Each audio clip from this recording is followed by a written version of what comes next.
दोस्तों अगर short term mutual fund और लॉन्ग टर्म म्यूचुअल फंड में कौन ज़्यादा बेहतर है और अगर आपके पास समय कम है तो आपको अपना पैसा किस में लगाना चलिए जानते हैं। देखिए दोस्तों, अगर शॉर्ट टर्म म्यूचुअल फंड में आप पैसा लगाते हैं, क्योंकि आप पैसा 2 से 3 या 4 साल के लिए ही लगा रहे हैं, या तो 1-2 साल के लिए लगा रहे हैं, या तो 3 साल के लिए लगा रहे हैं, तो दोस्तों ऐसे कंडीशन में शॉर्ट टर्म के म्यूचुअल फंड आपके लिए ज़्यादा बेनिफिशियल होते हैं। दोस्तों शॉर्ट टर्म म्यूचुअल फंड वो होते हैं जिनमें रिस्क काफ़ी लो होता है और ये फिक्स रिटर्न देते हैं। 7 से 8% का अगर रिटर्न देना तो ये देंगे, और इतना रिटर्न देते हैं, मार्केट ऊपर नीचे उससे कोई अंतर नहीं होता।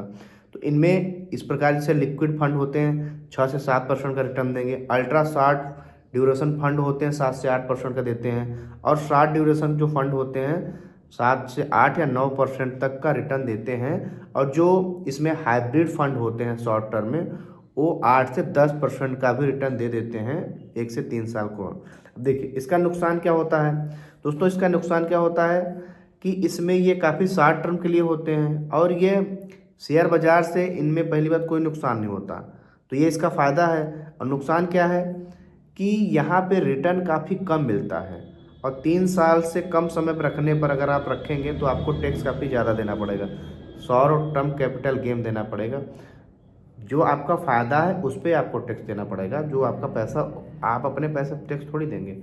तो अब देखिए लॉन्ग टर्म वाले में देखते हैं। लॉन्ग टर्म वाले में आप वेल्थ क्रिएशन कर सकते हैं और हाई रिटर्न की उम्मीद रख सकते हैं। अगर आपके पास 5 से 10 साल का टाइम है तो आप लार्ज कैप फंड में अगर आप जाएंगे तो 12 से 15% का रिटर्न मिलेगा। मिड कैप में जाएंगे तो 14 से 18% लेंगे। स्मॉल कैप में अगर आप जाएंगे तो आपको 15 से 20% मिलेगा, और फ्लैक्सी कैप में जाएंगे तब भी आपको 12 से 16 या 17% तक का रिटर्न आपको मिल जाएगा। तो अब आप देखेंगे अगर आप इंडेक्स फंड में जाएंगे जहाँ पे आपको एक्सपेंस रेशियो काफ़ी कम देना पड़ेगा, तो इंडेक्स फंड अगर आप निफ्टी 50 के इंडेक्स फंड में जाएंगे तब भी आपको 10 से 12% का एवरेजन रिटर्न मिल जाएगा। दोस्तों अब दोनों के फायदे और नुकसान आपने देख ही लिया कि अगर आपके पास समय 1 से 3 साल का है तो आप शॉर्ट टर्म वाले में जाएंगे, यहाँ रिस्क काफ़ी कम है लेकिन रिटर्न भी काफ़ी कम है। रिटर्न आपको मैक्सिमम 6 से 9% तक मिलेगा। लेकिन अगर आपके पास लॉन्ग टर्म में जाएंगे तो 12 से 20% का रिटर्न आपको एवरेजन मिल जाएगा।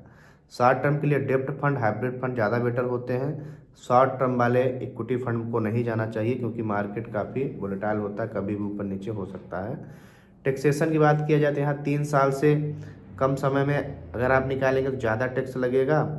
और लॉन्ग टर्म म्यूचुअल फंड में क्या होता है 1 लाख तक का आपको टैक्स फ्री मिलता है, और उस पर लॉन्ग टर्म कैपिटल गेन 10% लगता है, और शॉर्ट टर्म में आपको ज़्यादा देना पड़ता है। तो दोस्तों अब आपको समझ में आ गया होगा कि लॉन्ग टर्म और शॉर्ट टर्म के म्यूचुअल फंड किस में डालना चाहिए। क्योंकि दोस्तों अगर आप ऐसे ही डाल देंगे, अगर आपको लगता है कि हमारे इस पैसे का काम, जो भी पैसा आप लगा रहे हैं इसका 1 से 2 साल बाद हमको काम है, तो आप शॉर्ट टर्म म्यूचुअल फंड में डालेंगे, हाइब्रिड वाले में, डेप्ट वाले में। यहाँ पे आपको फिर भी फिक्स डिपॉजिट या उनसे ज़्यादा रिटर्न मिलने की संभावना होती है। तो अब आपको समझ में आ गया तो वीडियो को लाइक करिए, चैनल सब्सक्राइब करिए। मिलेंगे अगली वीडियो में, तब तक के लिए।